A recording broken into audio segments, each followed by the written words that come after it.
कर्मों का फल, एक दिव्य और रोमांचक गाथा। एक समय की बात है, भारत के एक शांत और हरे भरे गांव में, जहां जीवन की धारा धीमी और प्रकृति के रंगों से सराबोर थी, दो बिल्कुल विपरीत स्वभाव के व्यक्ति रहते थे। एक था रवि, जिसके मन में हमेशा स्वार्थ और लालच का वास रहता था। उसकी आंखें हमेशा दूसरों के सामान या उनके परिश्रम पर लगी रहती थीं।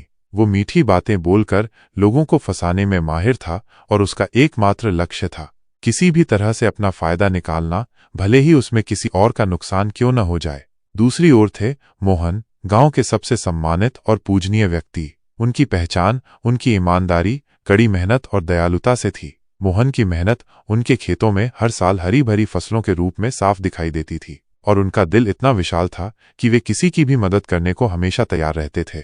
गांव में गर्मी के बाद अच्छी बारिश हुई थी, जिससे मोहन के आलू के खेत लहलहा उठे थे। उनकी दिन रात की मेहनत रंग लाई थी और आलू की इतनी बम्पर फसल हुई थी कि मोहन का मन खुशी से झूम उठा। उन्होंने मन ही मन गांव के गरीबों को भी कुछ आलू दान करने की सोची थी, लेकिन रवि की काली नजर इस फलती फूलती फसल पर पड़ गई। उसके मन में लालच की अग्नि धधक उठी। एक चांदनी रात में, जब पूरा गांव गहरी नींद में सोया था, रवि एक बड़ी बोरी और फावड़ा लेकर मोहन के खेत में जा पहुंचा।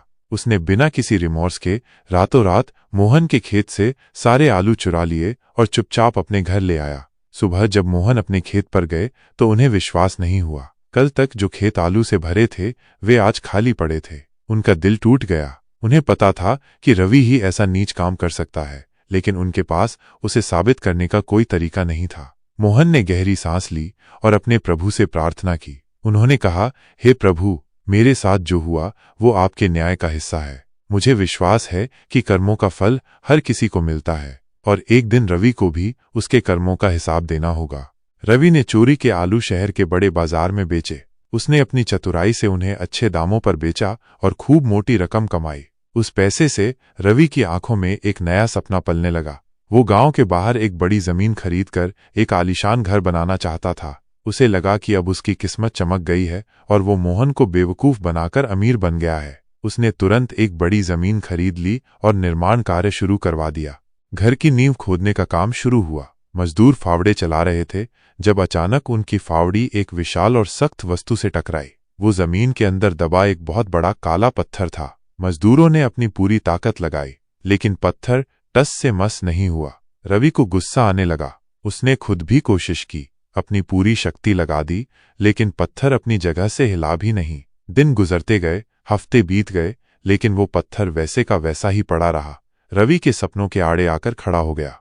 रवि ने कई तांत्रिकों और ज्योतिषियों को बुलाया, लेकिन कोई भी उस पत्थर को हिला नहीं सका। गांव के एक बहुत ही बुजुर्ग और ज्ञानी व्यक्ति ने रवि को बताया, बेटा, यह पत्थर साधारण नहीं है। यह उन नकारात्मक ऊर्जाओं का प्रतीक है जो तुम्हारे कर्मों से उत्पन्न हुई हैं। इसे केवल एक शुद्ध हृदय वाला, सच्चा और ईमानदार व्यक्ति ही हटा सकता है। अगर तुम सच में इसे हटाना चाहते हो तो तुम्हें किसी ऐसे व्यक्ति की मदद लेनी होगी जिसका मन निष्कलंक हो। रवि ने मन ही मन सोचा कि गांव में मोहन से ज्यादा नेक और पवित्र कौन हो सकता है। उसे अपनी पिछली हरकत पर शर्मिंदगी महसूस हुई, लेकिन उसके पास और कोई चारा नहीं था। एक भारी मन से रवि मोहन के पास पहुंचा। उसने अपना सिर झुकाकर मोहन से मदद मांगी, यह बताते हुए कि वो एक पत्थर के कारण अपने घर का निर्माण नहीं कर पा रहा है। मोहन, जो अपने दयालु स्वभाव के लिए जाने जाते थे, बिना किसी हिचकिचाहट के मदद करने के लिए तैयार हो गए। उन्हें रवि के पिछले कर्मों की जानकारी थी, लेकिन उनके मन में कोई द्वेष नहीं था। मोहन रवि के साथ निर्माण स्थल पर गए। उन्होंने पत्थर को देखा और फिर शांति से उसके पास बैठ गए। उन्होंने आंखें बंद की और कुछ पल के लिए ध्यान किया, जैसे वे प्रकृति और ईश्वर से जुड़ रहे हों। फिर उन्होंने धीरे से अपने दोनों हाथ उस विशाल पत्थर पर रखे, और फिर एक अद्भुत घटना घटी। जैसे ही मोहन के हाथ पत्थर से लगे, वह पत्थर, जो इतने दिनों से टस से मस नहीं हो रहा था, सहजता से हिलने लगा। मोहन ने थोड़ी सी ताकत लगाई और पत्थर एक तरफ खिसक गया। पत्थर के हटते ही उसके नीचे से एक पुरानी, मिट्टी से सनी हुई हांडी बाहर निकली। जब मोहन ने उसे उठाया और ढक्कन हटाया तो रवि की आंखें फटी की फटी रह गईं।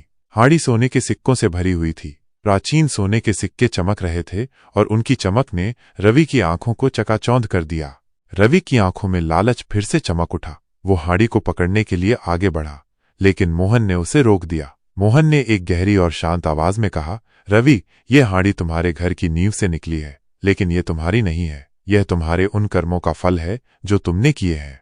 मोहन की बात सुनकर रवि का चेहरा सफेद पड़ गया। उसे अपने द्वारा किए गए आलू की चोरी और मोहन को पहुंचाई गई पीड़ा याद आ गई। उसे एहसास हुआ कि ये सिक्के उसके लालच और बेईमानी का प्रतीक हैं और उसे इसका कोई अधिकार नहीं है। उसे अपने किए पर बहुत शर्मिंदगी महसूस हुई। उसने मोहन के पैरों में गिरकर अपने किए की माफी मांगी। उसकी आंखों से आंसू बह रहे थे। मोहन ने रवि को उठाया और उसे गले लगा लिया। उन्होंने कहा, मैंने तुम्हें बहुत पहले ही माफ कर दिया था रवि। प्रकृति का नियम अटल है, जो बोओगे वही काटोगे। आज तुमने अपने कर्मों का फल देखा है। आशा है कि तुम इस घटना से एक महत्वपूर्ण सबक सीखोगे। दिव्य दर्शन और जीवन का अद्भुत परिवर्तन।